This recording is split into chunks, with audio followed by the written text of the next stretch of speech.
Hello there, Drew Hanish of Whisky Lore, and time for not a whiskey tasting, but we're going to talk about tasting today. I had gotten a message from one of our YouTube watchers, Eric Johansson, and he had left me a message on one of my old videos, a video about how and what dry means when we talk about dry in a whiskey. And he asked a very interesting question. His question being, can you nose dry? In other words, he was watching a video about Laphroaig Lore, and he said that one of the nosing notes was that the whiskey was dry. And he didn't think that that was necessarily accurate. How do you smell dry?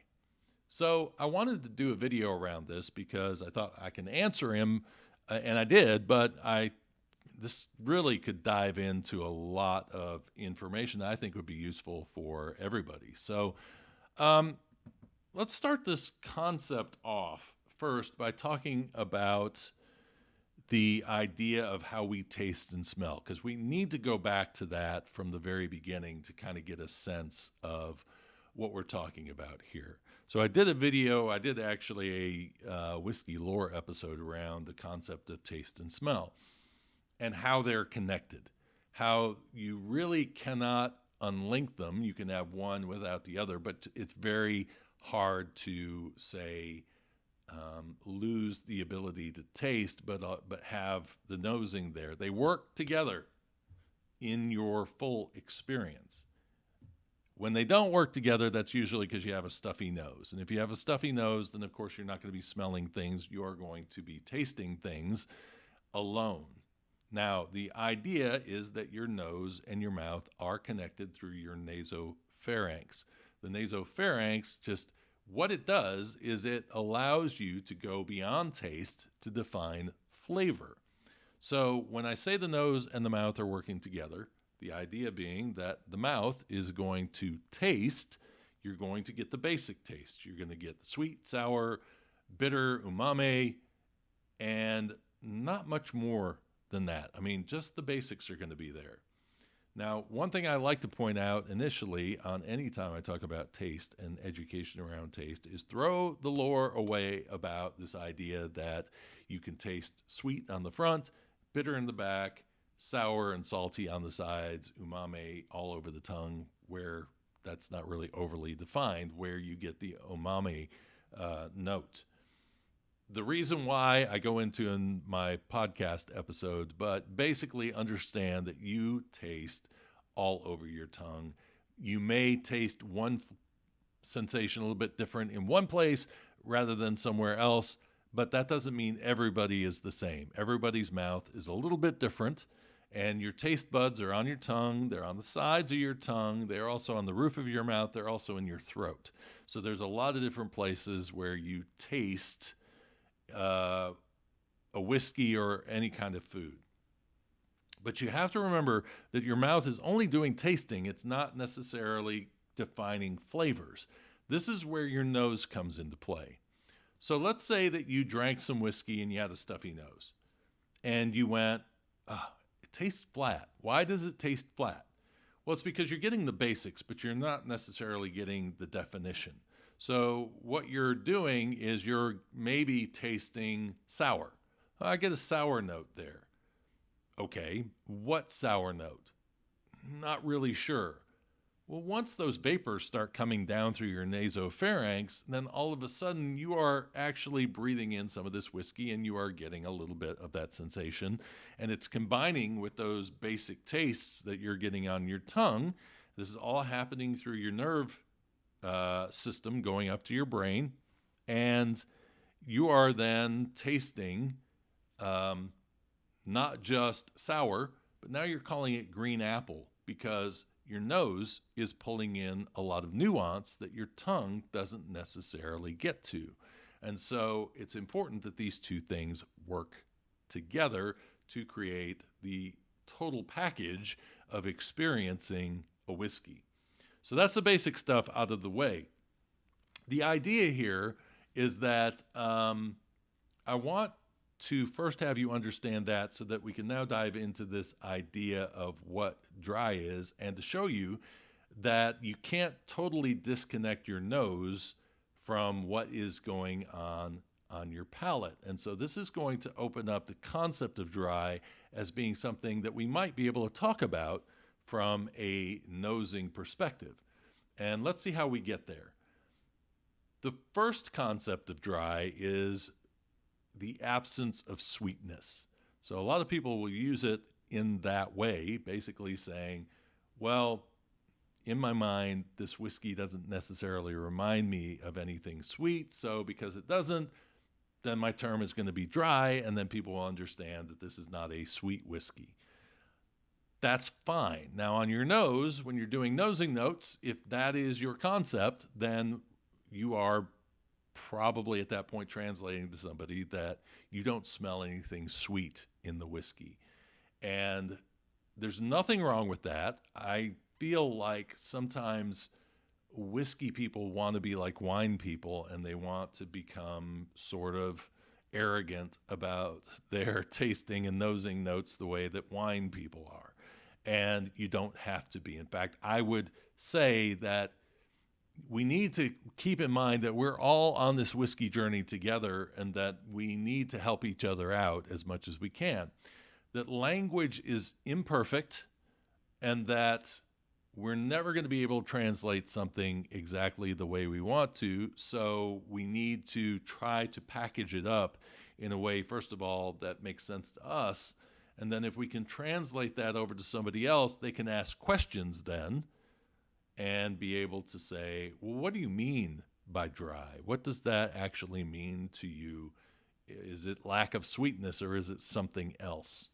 So this is why tasting notes I take with a grain of salt, because you're always going to be getting somebody's personal experience in those notes rather than what truly is in there, because that's how we have to translate.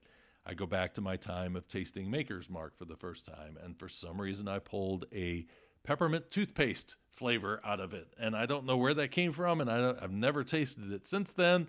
But when I used that as a tasting note, then somebody said, oh, well, you must be, you're probably getting some bite on the tongue, and you're probably getting some kind of minty experience out of that. So you can give somebody a basic and then something that makes sense to you. Big Chief over on the Bourbon Road used to use cookies and different types of food that he liked to eat. Those were the things he would relate to.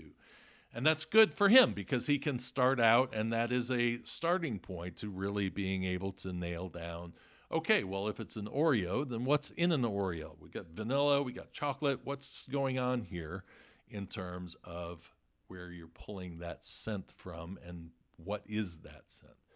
So from that standpoint, I don't necessarily have any issue with dry as a nosing note, because it is a way to communicate to you. And if it's a way of saying sweet versus not sweet, then ask some questions and find out for sure if that is what they mean by that. Now, there's something else that has happened to me in my life that has caused me to have some what I call muscle memory on particular scents. And so let's say, go back a few years, I was in Las Vegas, and it was 108 degrees. And if you've ever been to Las Vegas, any of that heat just bakes up on a sunny day from the sidewalk, and you get a sunburn right away. My nose starts to bleed. It's 16% humidity. That is dry. It is so dry, my nose is bleeding. So what do I smell around me while I'm there? Well, that sensation of dry all of a sudden becomes mixed with the scents that are in the air around me. Now, is that a true sense of what dry is? Not necessarily, but it is what I remember. It's my muscle memory that is coming back to me. Old Pulteney is a great example of this. Now, Old Pulteney is a whiskey that I consider to be briny, has a salty character to it. Is there salt in that whiskey? There is not salt in that whiskey. Maybe if we chemically broke it down, we would find there's some salt in there that has gotten in through the aging process and the angel share and the rest because of where their warehouses are located, which is in a fishing village in Wick, Scotland, up along the top of the mainland. Well, I have been to Wick, and I can tell you one of the reasons I love Old Pulteney is because there is a particular scent in the air. It is a fishing village. I will not say that Old Pulteney has a fishy smell to it, but there is something distinctive in the air in Wick that enters this whiskey. Is it wrong for me to use that as a tasting note or as a nosing note? Because when I nose it, I nose salt. And as far as I know, I've nosed salt before, and I've never really smelled anything. It's not until it's actually added to something like water or to something else that all of a sudden it starts to create a scent. It's an enhancer.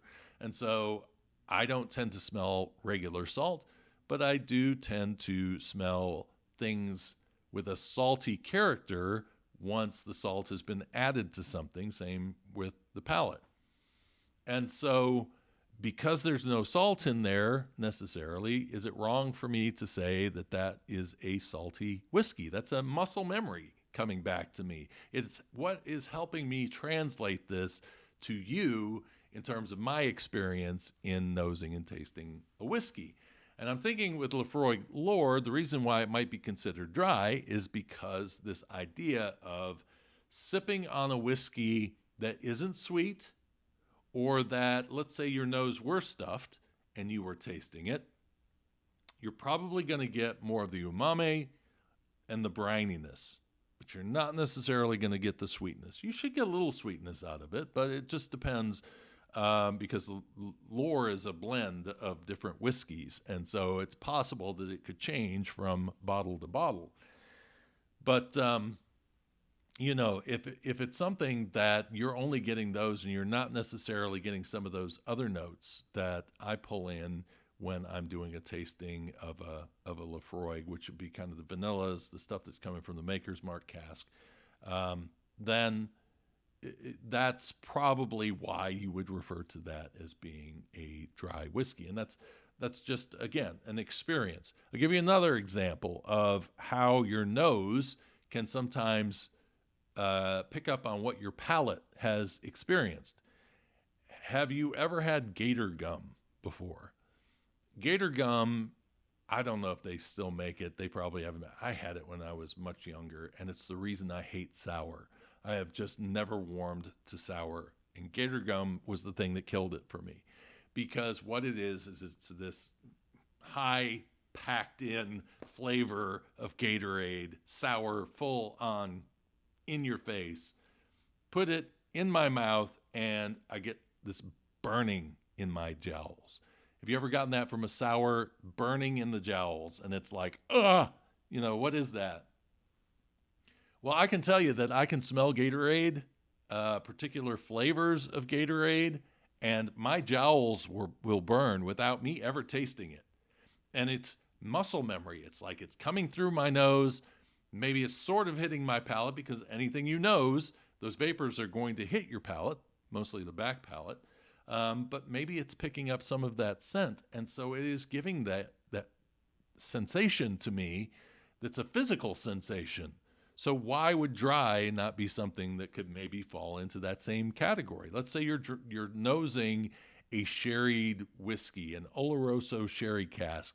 This was finished in or aged completely in. That usually will create, with the tannins, a bit of a dryness on the palate. And maybe that dryness is something that goes from your nose, and those vapors will go into your mouth through the nasopharynx. You're probably experiencing some of that dryness on your back palate, and maybe that's giving you a nosing experience of dryness. We have to keep in mind that there's no chocolate in this whiskey, there's no apple in this whiskey. Those are all things that we are basically just translating so that we can help people understand what a whiskey smells or tastes like. They're just chemicals in there. That's the way that it's a different stages of alcohol in there that are creating these different flavors and scents that we're picking up in there. And so it's, to me, short answer is yes, I do believe that you can call a whiskey dry on the nose. Do I do it? Not really. I probably have a time or two depending on a particular whiskey, and it may be because it's just completely absent of any sweetness whatsoever that I would use that, because to me, I'm trying to translate to you that it's not sweet. Maybe it would be better for me just to say that it's not sweet, but we sometimes tend to want to get a little, we want to sound like we know what we're talking about. So it is what it is. We all do it. It's just the way of the world. Anyway, it makes you feel really that you have achieved something in terms of learning how to nose and taste, to be able to use some terminology. So like I say, terminology is good, but it's there mainly to help you kind of understand. And I would say that if you're writing tasting notes yourself, if you're going to start to write down dry as a nosing note, try to go a little deeper and say, why am I calling this dry? And if you are talking to somebody who says their whiskey is dry, ask them why they're nosing this whiskey and saying that it's dry. Because if it's just simply a matter that it's not sweet, that's a more defined answer than saying that it's dry, which could have multiple answers to it. And it's not something you need to do and have the ability to do right off the bat.